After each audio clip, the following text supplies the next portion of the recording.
Halo guys, balik lagi di Kambing Hitam Podcast. Kita sudah memasuki episode ke-6. Pusing cuy mikirinnya asik. Pengaruh umur ya, bagaimana nih? Ya udah 25 tahun ke atas. Enggak deh, gue baru 25 ya. Disombong.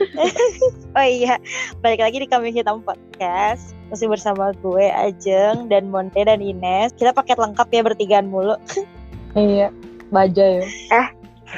Iya, udah jadi rahasia umum lah ya kalau di usia 25 tahun ke atas atau mendekati 25 tahun lah ya. Pasti kan udah masuk yang namanya quarter life crisis ya kan. Dan maksudnya tuh quarter life crisis tuh banyak sih, kayak menyangkut misalkan lo pendidikan lah, atau lo galau mikirin sesuatu hal atau apa gitu-gitu. Apa yang bikin lo insecure dan overthinking gitu.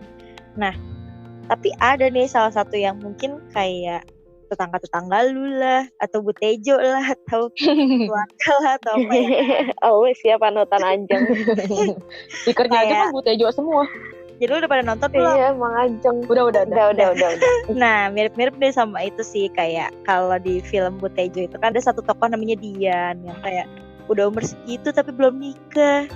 Padahal udah kerja, karir bagus, kayak gitu, tapi belum nikah. Banyak lah ya omongan-omongan kayak gitu. Dan to be honest ya, itu semua kayak cuma di film doang kan. Di kehidupan nyata lu pasti pernah lah ya ada pertanyaan-pertanyaan kayak gitu. Ya sebenarnya bukannya papap ya, mau nikah tuh kan gak gampang ya, gak segampang membalikan tangan, atau gak segampang lu menghirup napas tiap hari gitu kan. Gak segampang lu disuruh ke warung tuh. Terus ngaduk-ngaduk beras doang ya, ibu beli gitu doang kan. Hei, itu zaman kapan, Bu? Anda sudah tua banget ya kayaknya. Iya. Pas udah sampai warung lupa mau beli apaan. Iya, terus duit kembaliannya buat jajan sendiri ya. Lanjut.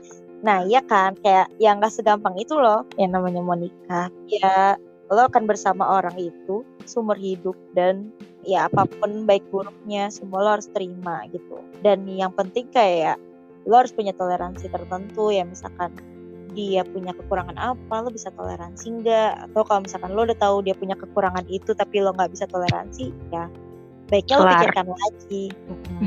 Ya banyak hal lah ya kayak gitu-gitu kan. Nah jadi tuh mirip-mirip sih sama yang apa kita bahas di episode 6 nih ya. Apa yang harus gue lakukan sebelum gue memutuskan untuk menikah gitu, atau bahasa bulenya what should I do before I say yes I do. Tapi gue disclaimer ya gitu, kita semua bukan ahli finansial kan, bukan psikolog gitu-gitu ya. Jadi lebih ke apa ya, kayak ya kita nyampein pandangan awam aja kali ya. Sharing aja, kita discuss aja sih menurut pandangan kita tuh kayak gimana baiknya gitu. Jadi kalau menurut para pendengar podcast mungkin kurang lah, atau harusnya nggak gini, atau mungkin kayak harusnya lo lebih gini deh gitu. Ya itu terserah ya gitu. Yang penting menyampaikan apa yang menurut kita ya. Dan kita cuma berpendapat di sini bukan untuk mencari pembenaran, hanya untuk sharing doang. Betul. Kayak udah ahli banget. Kayak sudah selamat dari toxic relationship gitu ya. Di episode podcast yang kedua selanjutnya ya, yang lebih serius ya kita. Aduh, makin lama makin berat podcast kita. Apa dulu nih, sharing dulu apa mau langsung to the point nih? Kalau menurut lo apa Jeng yang paling penting untuk yang disiapkan sebelum nikah? Kayaknya nih Ajeng ini yang bisa menjawab. Iya, soalnya kan Ajeng kan udah nikah nih. Dia kan pasti kan tahu kan. Tapi gue disclaimer lagi ya, gue baru beberapa bulan. Jadi mungkin ada orang lain yang lebih expert dari gue, feel free to giving advice ya. Menurut cara pandang gue, yang terpenting itu ya adalah ya tujuan lo menikah sih sebenarnya. Kayak gini deh, lo nikah buat apa gitu. Mungkin kan kalau di pandangan Islam ya untuk menyempurnakan ibadah ya kan. Dan menyempurnakan ibadah itu ya tentunya harus lo jalanin dengan bahagia dong, dengan lo ikhlas. Tentunya kan bahagia lahir batin. Dan tapi kan masalahnya namanya nikah mungkin nggak semuanya enak, nggak semuanya bahagia. Ada berantem-berantemnya, ada sedih-sedihnya. Tapi kan adalah kalau tujuan lo untuk mencintai seumur hidup ya lo pasti akan give and give, akan lebih mencintai satu sama lain, akan memberikan apa yang terbaik buat pasangan lo gitu. Jadi balik lagi sih, ya tujuan lo nikah apa gitu. Gak mungkin kan lo tujuan nikah amit-amit ya gitu, cuman buat senang-senang doang atau apa. Mungkin kayak ada yang persiapan nikahnya sampai gimana banget gitu, tapi ternyata kenyataannya nauzubillah min dzalik ya, misalkan gak bisa dipertahanin. Kan banyak case kayak gitu. Jadi balik lagi ke tujuan nikah tuh apa. Karena ya hari pernikahan tuh cuman sehari ya, misalkan pesta, akad, resepsi, udah itu sehari. Tapi kan lo menjalannya tuh seumur hidup. Bener gak? Iya. Iya, yang lo pikirin tuh gak cuma persiapan sebelum nikah kayak pre-wedding lah atau lamaran atau segala macam, tapi yang penting adalah ya tujuan lo menikah berdua. Lo harus saling brainstorming nih satu sama lain. Nah, misalkan ya kayak tadi kan saling mencintai satu sama lain itu penting banget ya, apalagi zaman sekarang. Gue ngeri lah ya kalau baca Twitter kayak ada pelakor lah, ada apalah gitu-gitu ya. Jangan sampai kita tuh samperin yang kayak gitu-gitu lah. Makanya tuh sebisa mungkin kita harus ngebahagiain satu sama lain. Ya dengan bisa membahagiakan satu sama lain kan berarti kita ada give and give gitu. Jadi gimana caranya ngasih yang terbaik buat pasangan lo terus. Dan kayak gitu kan lo jadi improve ya untuk jadi lebih baik gitu. Misalkan tujuan lo menikah untuk bahagiain anak-anak lo nanti gitu sampai bisa sekolah tinggi. Kayak itu tuh salah satu tujuan gue misalkan ya. Dan harus jelas juga nih kayak aturan-aturan apa aja yang harus dibuat saat nikah nanti, saat sudah menikah gitu. Dan semuanya tuh harus di-declare. Karena balik lagi sih jangan sampai lo setelah nikah lo berpikir gue kayak beli kucing dalam karung ya. Kayak lo nggak tahu kalau ternyata calon suami lo tuh begini gitu, dan lo baru tahu setelah menikah. Itu jangan sampai. Jadi lo harus nge-declare banget kan baik buruknya pasangan, baik buruknya lo tuh semua harus dijabarin. Jadi lo tuh bisa satu tujuan, satu visi misi bareng. Lo mau kemana nih nikahnya nanti, lo mau gimana menjalani pernikahan lo. Simpelnya ya, misalkan lo rencana nikah, terus lo mau tinggal di mana, tinggal dengan orang tua, tinggal di rumah sendiri, atau mungkin kalau belum cukup uang buat KPR, kita tinggal kontrak di mana. Atau kalau misalkan memang nanti ternyata udah punya anak dan kita masih kerja, misalkan gue udah nikah terus sambil kerja, nanti anaknya mau gimana? Mau diurus sendiri kah? Atau di mertua kah? Atau di nyokap gue? Kayak gitu-gitu tuh semua Terus diomongin. harus diomongin banget gitu kan. Penting kan? Penting banget. Itu nyerempet sih kayak yang akan gue bahas selanjutnya nih. Salah satu yang penting juga ya, finansial sih. Finansial tuh sensitif ya sebenarnya. Ya kalau menurut gue finansial tuh emang the most important ya gitu. Salah satu yang paling penting setelah lo tahu tujuan lo nikah apa gitu. Jadi kayak beberapa yang harus lo tanyain nih misalkan ya, adalah yang pertama adalah financial habit masing-masing. Kayak misalkan gue sama suami gue tuh sebelum nikah tuh gue sama-sama tahu mengalokasikan uang, gimana cara lo ngabisin uang itu atau gimana cara lo membelanjakan uang itu. Nah terus kalau kayak yang kedua adalah siapa yang ngatur keuangan, kewajiban keuangan gitu kan. Kalau suami istri kan suami itu menafkahi istri gitu kan. Ini harus jelas juga nih, misalkan suami udah transfer berapa gitu, terus yang mengelola tuh siapa, gue atau suami gue sendiri gitu. Mungkin kalau misalkan lo merasa lo buruk dalam memanage uang gitu, dan ternyata calon suami lo lebih baik, ya itu terserah kebijakan kalian masing-masing. Yang penting balik lagi lo omongin semuanya, lo declare. Jangan lo ngerasa kayak gue nggak enak ngomongin ini gitu. Lo harus enak lah, maksudnya kan lo mau nikah gitu. Karena udah pasangan hidup kan. Karena lo akan bersama dia seumur hidup. Lo harus bisa ngomongin hal yang tabu itu sebelum nikah. Iya, harus banyak-banyak diskusi untuk hal-hal serius yang seperti itu. Karena finansial tuh sensitif kan. Banyak orang berantem gara-gara finansial, ya kan. Bahkan ya ada orang misalnya, gue nggak mau ngomongin tentang finansial karena gue yakin nanti kalau gue udah married, ya udah gaji seluruh gaji suami gue ya bakal buat gue. Kayak udah yakin aja. Ternyata pas dia nikah, ternyata dia kayak cuma dijatahin tanpa tahu nominal aslinya gajinya suaminya. Kan itu malah jadi kayak pertanyaan ya. Ya sih. Terus atau enggak ada yang kayak udah yakin aja nggak usah ngebahas, taunya si suaminya beranggapan kayak ya udah duit lo duit gue gitu. Jangan sampai yang kayak gitu sih, kayak kaget tentang nanti setelah menikah gitu. Endingnya mereka setahun kemudian cerai. Nggak mau kan kita kayak gitu. Iya benar-benar. Itu makanya kita penting banget jangan gak enakan lah ngomongin uang gitu. Meskipun sensitif tapi lo harus ngomongin ini dan harus clear ya sebelum nikah. Dan omongin yang benar-benar serius untuk tahap itu sih, jangan kayak sampai lu baru jadian udah ngomongin kayak gitu tanpa lu sebenarnya belum yakin serius enggak sama dia, ya jangan ngomongin gitu. Yang ada ntar lu malah kaget sendiri. Ya emang harus yang kita emang mau serius dan dia mau serius sama kita kan. Baru kenal masa lu langsung nanyain kan gak mungkin. Iya, maksudnya ya bertahap aja. Slow but sure ya, tapi jangan lupa ditanyain. Selanjutnya tuh kalau finansial itu adalah gimana mengatur penghasilan untuk alokasi ke keluarga besar. Kalau di case gue masih punya tanggungan ya, gue ada tanggungan keluarga gue, orang tua dan adik gue juga. Nah sebelum gue menikah tuh gue bilang sama suami gue bahwa sama calon suami gue pada waktu itu, karena nanti untuk gaji bulanan aku ya untuk ini gitu, maksudnya banyakkan prioritas untuk itu. Lalu juga untuk tabungan akan tetap nabung ke situ. Mungkin gue nggak banyak bantu untuk di rumah, gue dengan declare itu, dan alhamdulillah ya suami gue tuh menerima kayak oke, untuk masalah itu ya udah, uang kamu urusan kamu gitu, gaji kamu ya gaji kamu, tapi uang aku ya buat bareng-bareng, menurut dia begitu. Jadi kayak penting banget sih untuk ngedeclare tanggungan sendiri, karena jangan sampai gini, misalkan sebenarnya tanggungan lo banyak tapi calon suami lo tuh nggak tahu. Jadi calon suami lo tuh cuma tahu kok uang lo udah habis aja, kok uang kamu udah habis, Terkesan boros ya. iya padahal sebenarnya lo punya tanggungan ya kan. Itu penting banget ya kan, kayaknya ini juga berpengalaman. Iya, ini sekarang langsung kepikiran gitu kan, terbuka langsung kan. Ya abis ini langsung di ini nih diomongin nih langsung nih, gimana nih? Itu ya. Terus nih adalah sesuatu hal yang tidak kalah penting nih, pasangan lo dan lo harus sama-sama ngedeclare punya utang dan aset apa. Mulai dari misalkan kartu kredit lah, atau cicilan yang lain, misalkan cicilan rumah atau barang konsumsi lain, atau mungkin kayak dia punya aset saham lah atau apa gitu. Semua tuh harus dideclare supaya nggak shock ke depannya. Ya jangan sampai ketika lo udah nikah gitu terus lo baru tahu ternyata dia punya banyak pinjol ya. Tangannya banyak. Iya. Tiba-tiba SMS pinjolnya udah penuh banget kan. Pinjol itu ngeri banget tau ya. Iya, itu sering banget. Tapi gue nggak paham kenapa sering banget SMS pinjol nggak jelas gitu. Kan menurut gue, how did you get the number gitu? Mungkin karena lo pernah login di suatu apa gitu, terus lo masukin nomor lo, terus maka jadi kayak dicuri gitu lo data. Iya, kalau menurut gue bener sih kata Ajeng, harus terbuka juga masalah yang utang-utang atau aset ya, financial, karena namanya uang itu sensitif banget sih.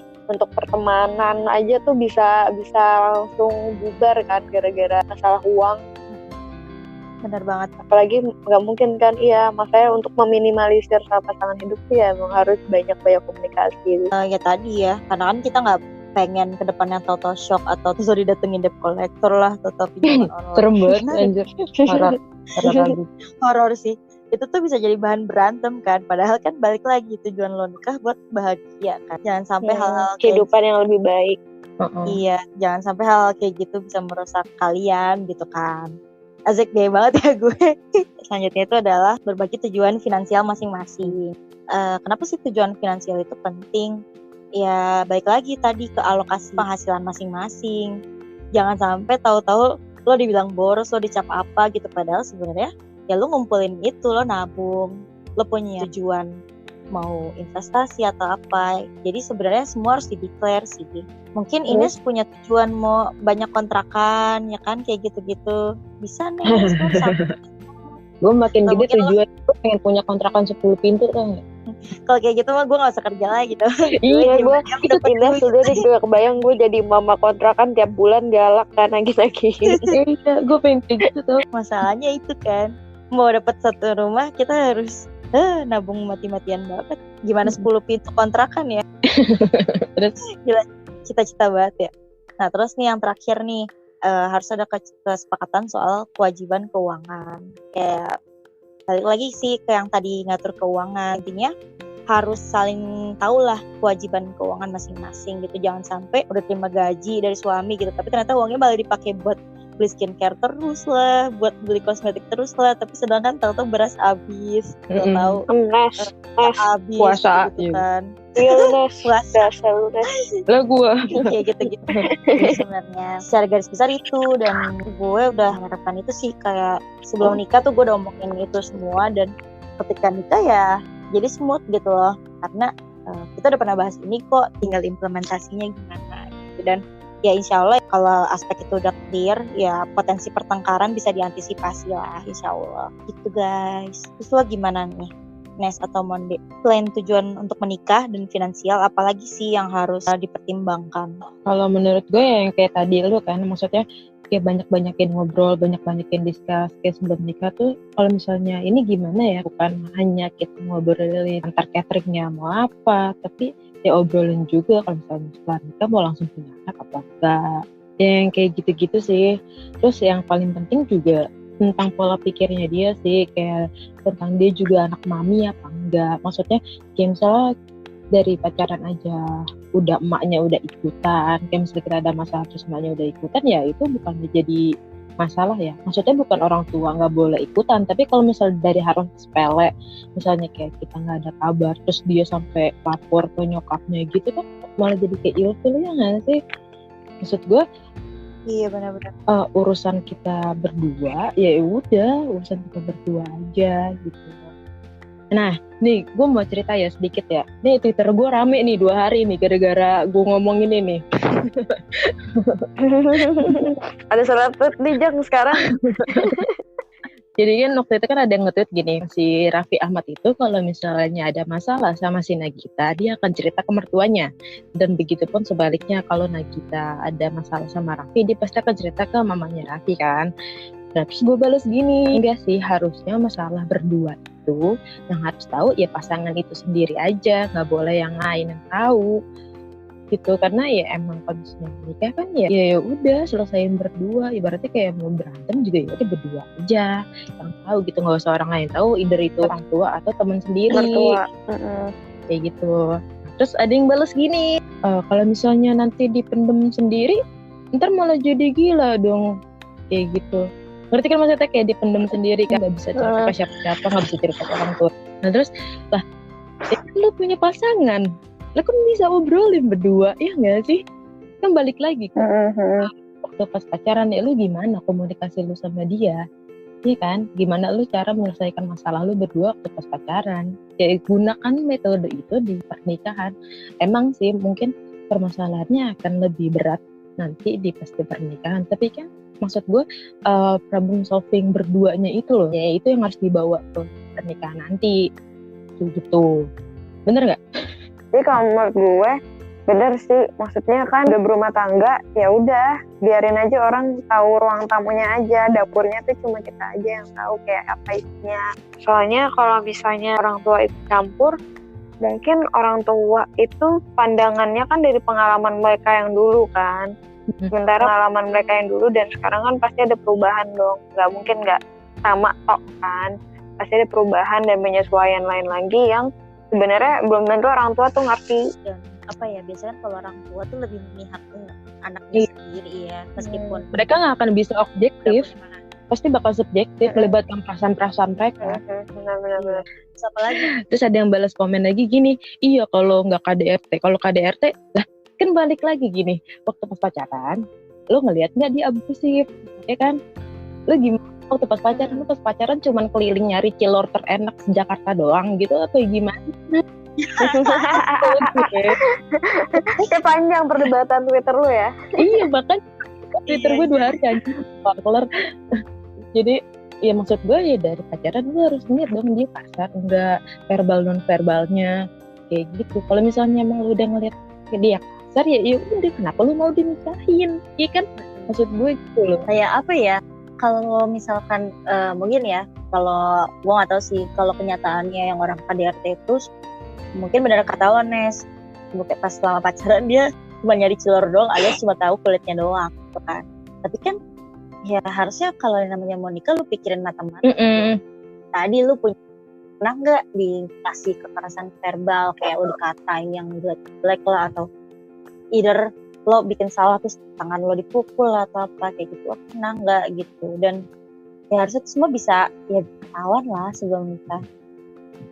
Iya, harus ngeliat itu. Terus kalau misalnya emang nih kayak ya udah bucin banget deh gitu, ya udah gue tetap deh mau dinikahin sama orang kayak gitu, terus akhirnya di KDRT ya udah lu jangan cerita ke orang tua atau ke temen, lu hubungin psikolog. Karena itu balik lagi yang tadi gue bilang, karena mereka nggak akan bisa objektif, mereka tuh akan subjektif. Kita tuh butuh orang yang netral untuk menyelesaikan masalah itu. Kalau misalnya dibilang kan ke psikolog mahal, tapi menurut gue di aplikasi kayak Halodoc gitu-gitu kayak udah ada psikolog deh, dan itu harganya 15.000, 25.000 gitu. Tapi gue nggak tahu sih bisa apa enggak di situ, tapi ya nggak ada salahnya untuk dicoba. Iya benar banget. Gitu. Terus ada yang komen lagi nih, ya Allah banyak banget. Lanjut Mas, ini kita jadi kayak tanggepin selebriti ya. Nah iya benar. OTW seleb nih, awas Jang. Bentar lagi nggak mau temenan sama lu Jang. Iya. Buat naikin podcast gitu ya. Iya. Bentar lagi balik ke Starbucks ya. Enggak, gue masih jiwa popes kok. Oke, lanjut lagi. Terus ada yang komen lagi gini, ih kasihan ya mbaknya belum nikah tapi udah saklek. Lah gini. Ini gue bilangin saklek, tapi ini prinsip. Emang gue belum nikah tapi gue udah di dalam tahap gue memilih pasangan hidup. Dan gue gak mau memilih pasangan hidup. Gue kayak milih buncis mana yang paling bagus yang untuk gue makan hari ini. Ini gue buat seumur hidup. Kesel gue. Asli dah. Mungkin boleh sekalian dipromosikan Twitternya Ibu. Dan sebenarnya juga bukan yang tadi yang didiskusin saklek juga. Bukan. Itu biar tahu aja pola pikir itu kayak gimana. Terus kayak sifatnya dia, kebiasaannya dia itu kayak gimana kan. Gitu. Tuh kalau misalnya nanti misalnya udah nikah ya masih bisa dikompromikan, masih bisa diobrolin baiknya gimana gitu. Cie mbak udah saklek. Iya anjir gue dibilang saklek. Heran ya ada orang kayak kasian ya mbaknya belum nikah tapi padahal, udah saklek anjir. Padahal itu demi kebaikan bareng-bareng ya. Iya. Kayak ya harus dipikirin matang-matang. Lanjut Nes. Kayak misalnya kan dulu tuh gue tujuannya pengen nikah itu kan di umur 25 ya. Tapi karena kemarin gue 26 jadi kan pasti jawabannya udah jelas ya. Kenapa jawabannya udah jelas? Ya, tapi kan balik lagi bukannya gue yang nggak bisa untuk nikah di umur 25 ya kan. Ya gue bisa-bisa aja nikah di umur 25 kayak sama si Ono. Tapi kan gue nggak akan bahagia sama dia kayak gitu. Karena gue pun tahu kalau misalnya gue nikah sama dia pasti gue gak akan bahagia. Mental gue pasti bakal down banget.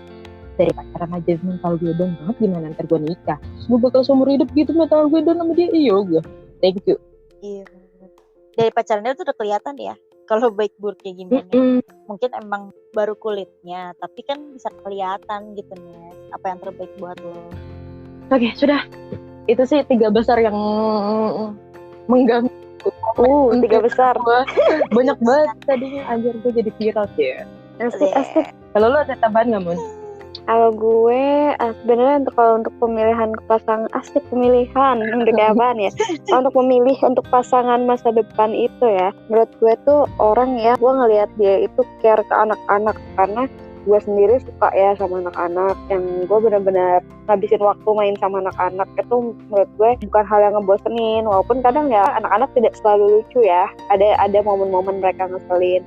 Tapi kalau ngelihat cowok yang bisa ngayom, bisa dia ngajak main anak kecil, yang bisa bikin anak-anak tuh kayak betah gitu di sekitar dia, itu menurut gue, aduh calon bapak able banget sih, yang menurut gue tuh akan jadi poin plus gitu kalau seandainya someday gue memilih pasangan kayak gitu. Dan nggak cuma itu juga sih, sebenarnya memang ya kunci utama itu komunikasi kan, kayak balik lagi ke situ. Kayak kita ngomongin apa yang kita suka atau enggak. Jadi kayak do and don'ts-nya gitu. Pasti lu punya kebiasaan yang mungkin aja sebenarnya nggak bisa dia terima atau dia tuh nggak paham maksud lo itu kayak apa.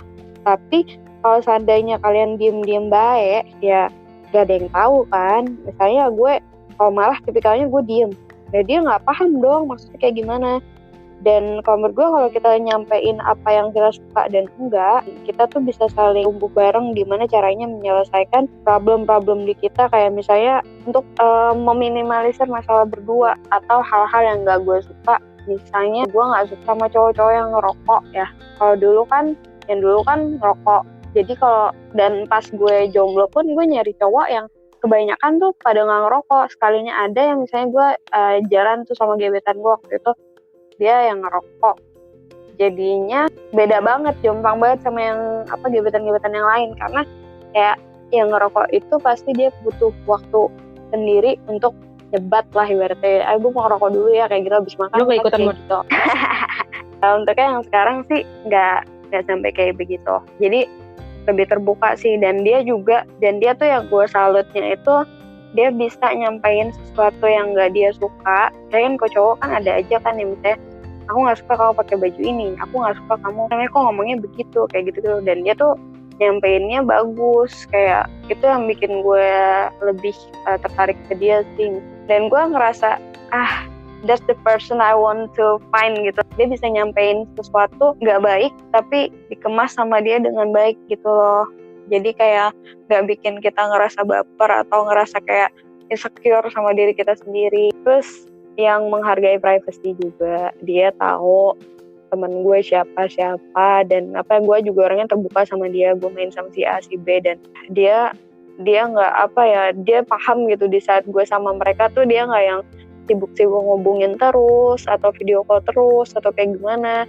Karena gue tipikal kalau main bukan yang kayak main HP tapi enggak, ya udah gue lepas HP gitu loh, nggak yang 24 jam megangin HP terus. Dan dia pun bukan yang kayak tipikal tiap jam nyariin atau apa, nelponin gue terus. Hobi gue apa, misalnya gue ngikut kelas vokal atau kelas apa, atau gue pergi volunteering atau apa gitu, dia tuh tahu karena gue ngomong sama dia, gue kasih tahu. Dan dia nggak berusaha untuk ngeganggu aktivitas gue. Begitupun sebaliknya, dia mau futsal atau dia mau pergi ke rumah waknya atau apa, ya udah biarkan dia melakukan hobinya sendiri dan gue juga ngelakukan apa yang gue suka. Jadi saling menghargai waktu masing-masing gitu. Di saat kita ketemu ya kita ketemu tanpa ada gangguan sana sini gitu. Dan juga tujuan masing-masing juga penting sih. Maksudnya gue ngelihat future husband itu tujuan dia ke depannya kayak apa, sevisi nggak sama gue. Kalau misalnya gue ngelihat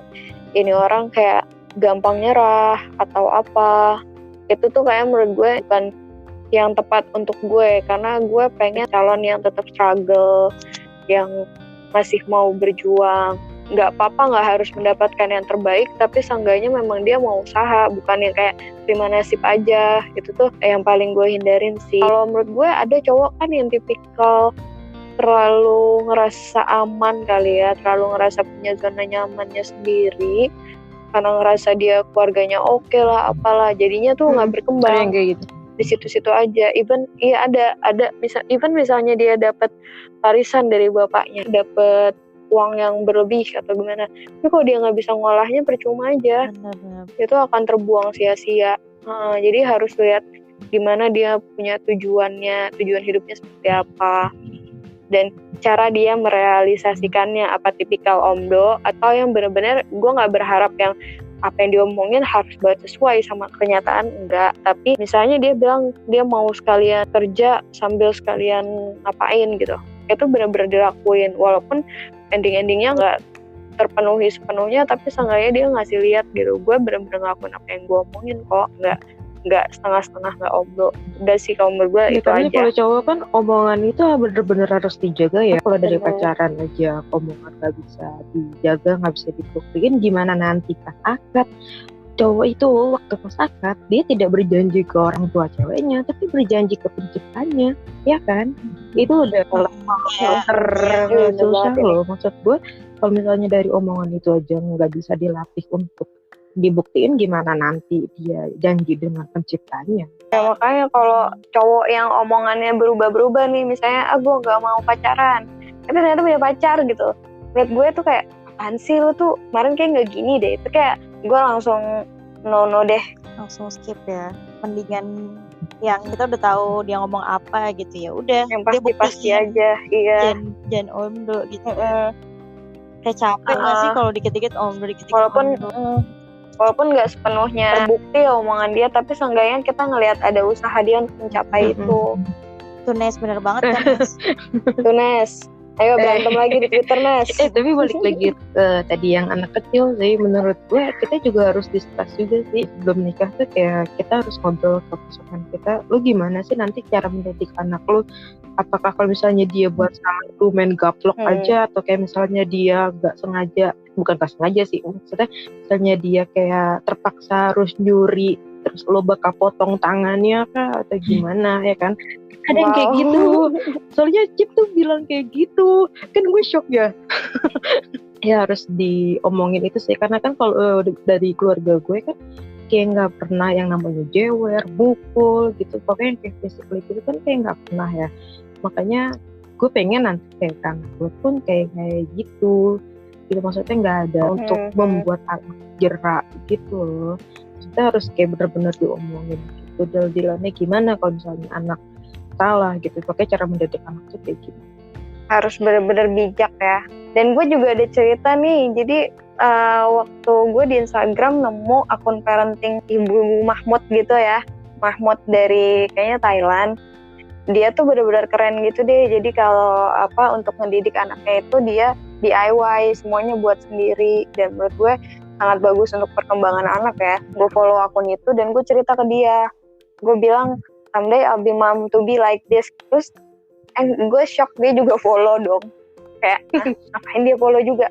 Tapi kayak menurut gue itu juga proses dari dia untuk dia juga mau belajar untuk jadi yang kayak begitu. Dia mau ikut campur dalam hal yang mendidik anak gitu. Iya sih, karena ya itu ya namanya berkeluarga sekarang. Ngurus anak nggak bisa cuma kita sendirian. Belum tentu apa yang kita dapetin di rumah sebelum nikah gitu kan sama dengan apa yang calon suami kita pelajari di rumah, ya nggak sih? Itu tuh harus dilurusin lah. Iya, karena kan ada perbedaan culture ya. Iya benar, culture itu beda. Ya apalagi lo udah hidup berapa puluh tahun sama orang tua gitu kan, pasti ya udah enak dididiknya gimana, udah enaknya gimana, terus tahu-tahu lo harus berkeluarga dan punya anak sendiri. Soalnya gini sih kan, namanya kita udah hidup 20-an tahun ya sama orang tua gitu.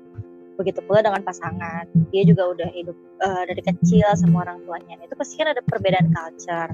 Nah yang penting itu adalah it's okay to be different gitu. Yang penting gimana caranya lo bisa combine dua culture itu untuk jadi lebih baik ke depannya, buat gimana ngedidik anak jadi lebih baik ya kan. Kalau untuk ini nih, menurut lo penting gak sih pembagian kerja di rumah? Penting. Menurut gue sabar bu, ngegas aja. Karena menurut gue ya, yang harus diterapkan dalam pola pikir cowok sebagai suami adalah dalam membersihkan rumah nggak boleh berpikirnya membantu istri, karena rumah itu rumah lu juga. Terus dalam jagain anak, kedidik anak, itu sebenarnya juga bukan kerjaan istri, itu kerjaan lu juga, karena itu anak lu juga, lu yang berkontribusi. Itu loh yang harus dibentuk banget kalau pikir cowok seperti itu. Karena kan partner. Ya jangan apa-apa tuh kayak udah itu kerjaan istri kayak gitu loh, nggak boleh kayak gitu. Iya, taunya cari nafkah doang. Tidur aja.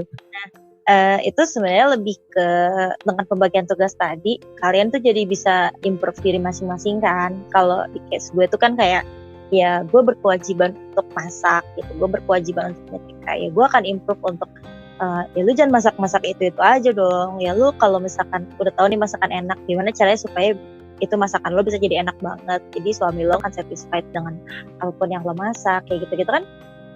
Dengan satisfied itu kan jadi happy ya, maksudnya suami lo happy, dimasakin enak terus. Tentunya kan siapa tahu gitu kan, yang tadinya uang harus beli makanan di luar terus jadinya berkurang kan, jadi uangnya tuh bisa dibajetin untuk yang lain gitu. Apalagi kalau gue misalkan punya tujuan finansial lain gitu kan, itu lumayan banget kan buat ngehemat. Dan setiap weekend tuh akhirnya suami gue dia bersih-bersih rumah nih, nyapu, ngepel, ngelap gitu-gitu. Dan kalau misalkan memang gue lagi lowong, ya udah gue bantuin kayak ngevakum cleanerin sofa lah, lantai lah gitu ya. Balik lagi sih kayak tadi Ines bilang, ya kita tuh partner, jangan ada bos majikan gitu kan, jangan ada yang laki nyari nafkah doang terus yang cewek tuh kerjain semua. Apalagi kita semua posisinya kan sekarang bekerja ya gitu. Dan ya, insya Allah ketika udah menikah kita akan tetap kerja gitu. Dan ya jangan sampai lo kerja terus lo ngerjain semua pekerjaan rumah, terus ujung-ujungnya lo kayak ngerasa kok semuanya gue ya, kok ini beban banget. Jangan sampai merasa kayak gitu. That's why sebelum nikah tuh ya bagi-bagilah kewajiban rumah tangga gitu. Semua tuh harus diobrolin. Oke. Siapa nih yang mau ngasih closing statement? Aja. Enak banget lemparnya ya. Jadi proses dari gue tuh intinya sih, apapun yang menjadi pikiran lo, apapun yang jadi unek-unek lo, apapun yang menurut lo kok gue gak srek ya sama ini, atau kayak gimana sih menurut pandangan dia mengenai sesuatu, kayak tadi finansial lah, secara mengasuh anak lah, kayak kewajiban rumah, itu semua harus dibicarakan baik-baik. Tentunya dengan objektif ya, jangan mikirin ego sendiri gitu, tapi gimana caranya buat kesepakatan bersama. Apalagi kalau namanya kan lo berdua udah mau married dengan insya Allah yang laki-laki pilihan kalian gitu kan. Nah itu tadi harus semua itu disamain tuh visi misinya, tujuannya. Jangan sampai lo banyak berantemnya, lo banyakan drama-dramanya kayak gitu. Padahal kan namanya mau nikah mau bareng-bareng gitu, kita pikirin itu. Dan balik lagi ya ke toxic relationship, jangan sampai lo mau menikah tapi lo udah ngelihat kayak tindakan abusive seperti itu gitu. Jadi lebih mempersiapkan tadi sih mental juga gitu.